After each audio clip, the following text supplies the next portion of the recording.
Hey guys, so just excuse me. I'm trying not to be emotional, but there is a word. This word is for someone out there, and I'm actually not going to put any hashtags on this word because I really feel like the right people will see it.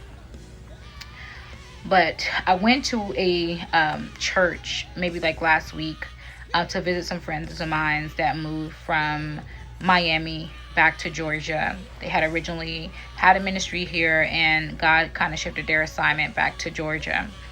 And he came from Genesis 32, where Jacob was wrestling with God and basically said that, God, I will not let you go until you bless me. So ever since I left church, that service that day, God literally was pushing me to kind of get into Joseph's story.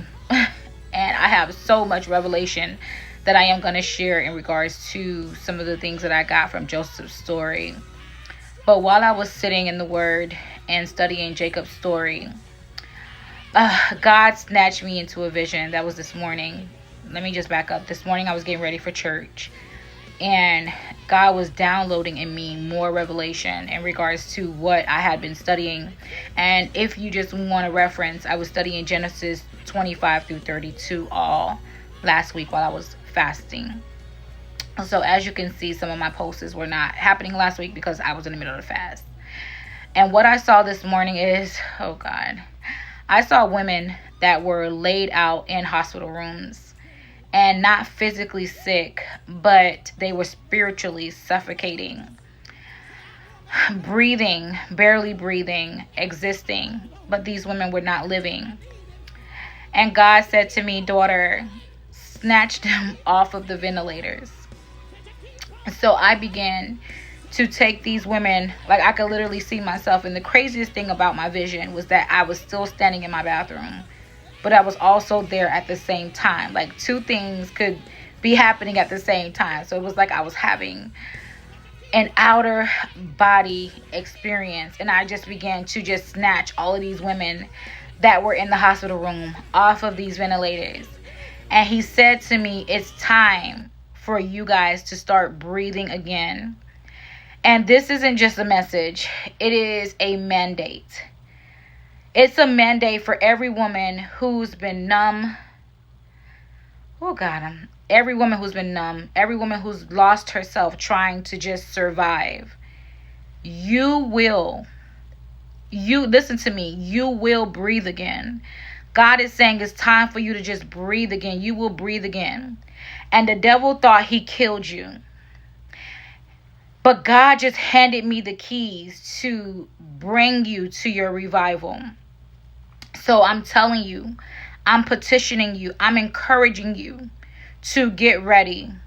A room is being prepared just for your resurrection. Just for your resurrection. A room is being prepared for your resurrection.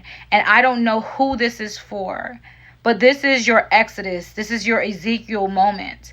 And even with Jacob, if you could just get your posture to a point where you get to Jacob. Jacob was wounded. Jacob was hurt. His hip was out of place.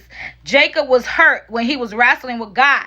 And he said, God, I am not letting you go until you bless me. And then God released the blessing. God released it to him. But he did it wounded. He did it hurt. He did it broken. And I'm telling you, God is saying it is time for you to breathe again. He is sending, this is your message. He is sending your resurrection wherever you are currently. God is sending this word to you, sis. It is time for you to breathe again. If you got a chance to see this message, drop in the comments, it's time for me to breathe again, that this is my Exodus and this is my Ezekiel and I am coming out. God has sent me to take you off of life support and to pull you off of the respirator so that you can breathe again. Thank you.